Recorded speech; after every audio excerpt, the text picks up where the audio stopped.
दुनिया भर से लाखों देखने और सुनने वालों को शहीद अशर शरीफ का सलाम।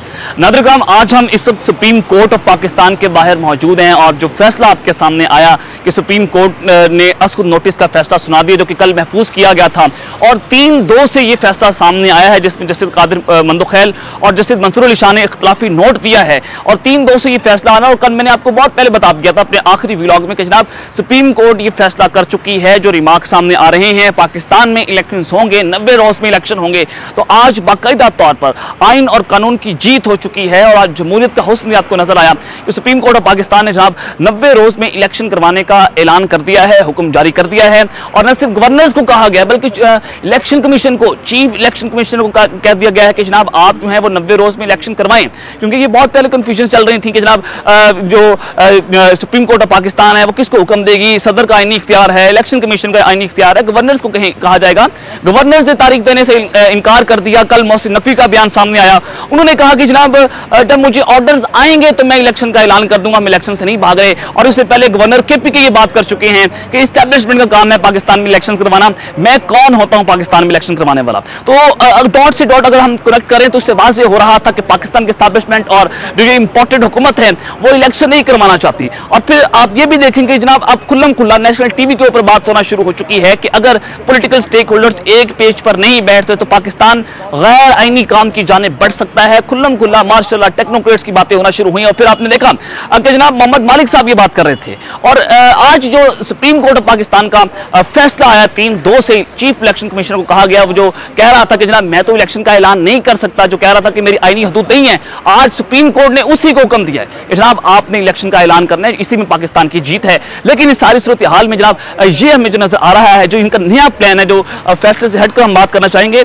कि जनाब इमरान खान साहब को नाहल करने की तैयारियां हो रही हैं। जो खबरें हम तक पहुंच रही हैं मार्च में, आज चूंकि 28 फरवरी है, 1 मार्च से ये ग्रेटर गेम का आगाज भी हो चुका है। इमरान खान साहब को नाहल करने की तैयारियां हैं तो शखाना केस में, और उनकी जो अहलिया है बुशरा बीबी को, उनको गिरफ्तार करने की तैयारियां हैं ताकि हिसाब बराबर हो सके। जिस तरह से मरियम नवाज जो है वो करप्शन स्कैंडल्स में गिरफ्तार हुई, उनके जो वालिद भगोड़े इश्तिहारी मफरूर मुजरिम, इन्हीं अदालतों से मुजरिम और मफरूर करार दिए गए, आज वो लंदन बैठे हुए हैं। तो जनाब उनकी सबसे बड़ी ख्वाहिश है कि इमरान खान साहब को नाहल कर दिया जाए। और ये एंकर इमरान खान रियाज साहब ने भी खबर दी थी कि एक ताकतवर शख्सियत ने जो नवाज शरीफ है उनको लिख कर दिया है कि ना सिर्फ हम इमरान खान साहब को जो है वो नाहल करेंगे, गिरफ्तार करेंगे, बल्कि उनको नाहल भी कर दिया जाएगा। तो ये मार्च बड़ा इंपॉर्टेंट है आज, चूंकि सुप्रीम कोर्ट ऑफ पाकिस्तान ने इलेक्शंस का ऐलान कर दिया है और इलेक्शंस का ऐलान करने के बाद इंपोर्टेड हुकूमत जो है वो एक बड़ा ब्लंडर करेगी और ये बौखलाहट में आकर कुछ इमरान खान साहब को कुछ जो है वो कुचलने की कोशिश करेंगे, उसको रास्ते से हटाने की कोशिश करेंगे। लेकिन इस वक्त इमरान खान साहब कौम के जिद बन चुके हैं,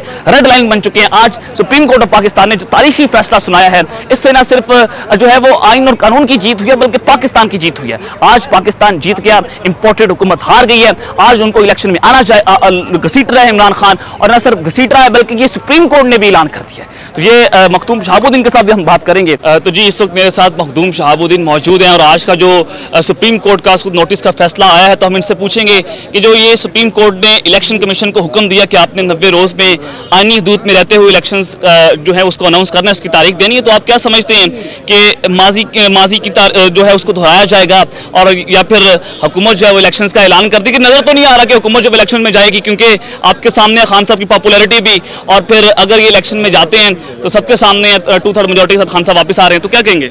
ग्रेस तो इनसे एक्सपेक्ट कर रहे हैं, अगर तो आपकी एक्सपेक्टेशंस आपको हर्ट करेंगी, you can not expect grace from them. But मैं ज़ाती तौर पे समझता हूँ कि अगर आपको लग रहा है ना कि ये फैसला पीटीआई के हक़ में है, किसी एक गिरोह या किसी शख्स को अच्छा लगना चाहिए, किसी के ख़िलाफ़ है, तो इसमें फिर ये एक ना टेस्ट है, आप टेस्ट करवाते हैं ना अपने जाके, चीज़ों का पता लग जाता है। तो ये एक बड़ा दिलचस्प पाकिस्तान की कौम के लिए टेस्ट है। टेस्ट क्या है, अब ये सुने। टेस्ट ये है कि ये जो फैसला है ये हर उस शख्स के लिए अच्छा फैसला है जो कॉन्स्टिट्यूशनल सुपरमेसी के ऊपर यकीन रखता है, जो आइन की बालादस्ती जो है उसे सपोर्ट करता है, और ये हर उस शख्स के लिए ताज़ियाना है, हर उस शख्स के लिए ये एक अजाब है ये जजमेंट, जो कॉन्स्टिट्यूशन को रद्दी की टोकरी में फेंकना चाहता है, कॉन्स्टिट्यूशन की धज्जियाँ बिखेरना चाहता है, उसे जूते की या बूट की नोक पर रखना चाहता है। हर उस शख्स के लिए ये डिसीजन अच्छा नहीं है। तो अब जिसे अच्छा ना लगा आप खुद समझ जाइएगा वो कौन सी पार्टी का है, कौन सी साइड का है। चीफ जस्टिस ने प्रेशर नहीं लिया, मैं समझता हूँ बड़ा अच्छा हुआ। मुझे अच्छा नहीं लगा था जब वो जस्टिस साहिबान अलग हुए, लेकिन बहुत अच्छा हुआ क्योंकि जस्टिस साहिबान अलग हुए अपनी मर्जी से अलग हुए, चीफ जस्टिस ने उन्हें अलग नहीं किया, उन्होंने हाई मॉरल ग्राउंड्स दिखाए। चीफ जस्टिस ने उससे भी बड़ा फैसला किया। चीफ जस्टिस ने कहा मैं नया बेंच नहीं बनाऊंगा, जिनने 5 बच गए ने वही फैसला देंगे, नो फुल कोर्ट। और फुल कोर्ट का भी इनका एतराज़ पता है क्यों खत्म हो गया? कल इन्होंने फुल कोर्ट की दरखास्त वापस ले ली है। अच्छा, क्या समझते हैं, क्योंकि आईनी और कानूनी माहिरीन तो हुकूमत को ये मशवरा दे रहे हैं कि आप जो हैं वो आप इंतखाबात की तरफ चले जाएं, और ये बहुत पहले बता दिया गया था कि हम जो हैं वो बड़ी बुरी तरह से फंस गए हैं। तो ये असम्बलियां तहलील होने तक अब बात जा रही है कि कौमी असम्बली की जो है उसको तहलील कर दिया जाएगा। क्या खबर आपकी? शराफत इसी में है, इज्जत इसी में है कि कौमी असम्बली जो है वो तहलील कर दी जाए। और इज्जत, लेकिन देखें, इज्जत वाले फैसले इन्होंने इससे पहले किए नहीं है ना। अभी भी देख लें कि सदर को कहते रहे कि आप कॉन्स्टिट्यूशनल वायलेशन कर रहे हैं। कॉन्स्टिट्यूशनल वायलेशन आपकी गवर्नर केपी ने की।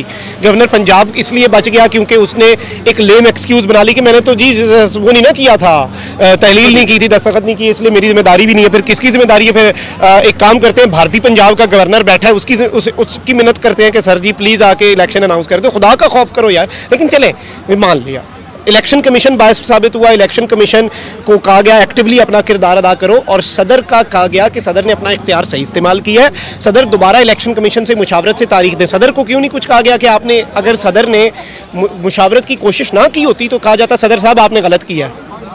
अच्छा, मुझे ये बताइएगा कि कल मोहसिन नकवी का, जरदारी के बच्चे का एक बयान सामने आया, वो कहते हैं कि जनाब हमें ऑर्डर्स आएंगे तो हम इलेक्शंस का ऐलान कर देंगे। तो क्या समझते हैं कि ऑर्डर्स कहाँ से आ रहे हैं, कौन इसको सारा मामले को देख रहे हैं? ऑर्डर्स अब लेट्स सी कहाँ के आते हैं, मुझे नहीं पता कहाँ से आते हैं। मोहसिन नकवी साहब को पता होगा, बनवाने वाले ही ऑर्डर देते होंगे, और कौन ऑर्डर दे सकता है?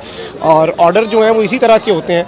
सो आई एम नॉट श्योर कि ये किस तरह का मामला है, लेकिन आप देख लें कि चीज़ें आपके सामने हैं। अब तो मखदूम साहब, अब तो नेशनल टीवी के ऊपर ये बात होना शुरू हो गई है। मोहम्मद मालिक ने जी न्यूज़ के प्रोग्राम में बात की कि अगर पॉलिटिकल स्टेक होल्डर्स को बिठाया जाएगा, अगर बात नहीं बनती तो फिर गैर आईनी तरीके की तरफ भी जा सकते हैं। तो अगर ये सुप्रीम कोर्ट की जजमेंट भी आ गई है और नज़र आ रहा है कि एस्टैब्लिशमेंट खान साहब के साथ नहीं खड़ी हुई, और फिर न्यूट्रल हो जाए या नहीं खड़ी हुई, तो वो बात एक ही है।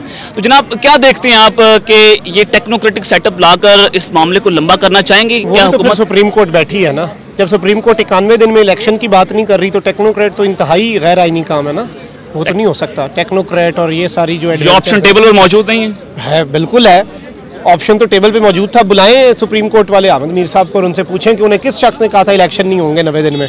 और फिर मैंने कहा कि हंस के कहा यार कौन सी इलेक्शन की बात कर रहे हो? मैंने कहा सर आइन और कानून। कहता छोड़ो आइन और कानून को, पूछो वो कौन है जो आइन और कानून को छोड़ने की बातें कर रहा है। अब मुझे बताइएगा, मरियम नवाज तो इलेक्शन अपनी कैंपेन्स के दौरान जो ये जलसे कर रही हैं वहाँ पे खिताब करती हैं जनाब जब तक इमरान खान साहब माइनस नहीं होंगे हम इलेक्शंस की तरफ नहीं जाएंगे। तो क्या समझते हैं, मार्च में ये पाकिस्तान पीपल्स पार्टी वाले भी कह रहे हैं कि क्योंकि एस्टैब्लिशमेंट का वर्किंग रिलेशनशिप सबसे ज़्यादा अच्छे पीपल्स पार्टी के लग रहे हैं, तो वो कह रहे हैं मार्च में खान साहब नायल हो जाएंगे इसी सुप्रीम कोर्ट से। खान साहब इमरान खान को नायल भी कर दें तो ये इलेक्शन ही जीते, पूरा पिंड मर जाए ना तो मरासियां दा मुंडा चौधरी नहीं बन सकता। खान साहब जीतते हुए नजर आ रहे हैं आपको? पीटीआई जीतती हुई नजर आ रही है। पीटीआई जीतती है, खान की हिमायत याफ्ता जो भी है वो इस वक्त वाज़े तौर पे फतह याब होते हुए नजर आ रहे हैं। चलें जी, बहुत शुक्रिया आपका, आपने हमें वक्त दिया। अब तक के लिए इतना ही, अपना ख्याल रखिएगा। श्रीलंका बड़ा आज़मी ख्याल रखने वाला के बाद पाकिस्तान जिंदाबाद।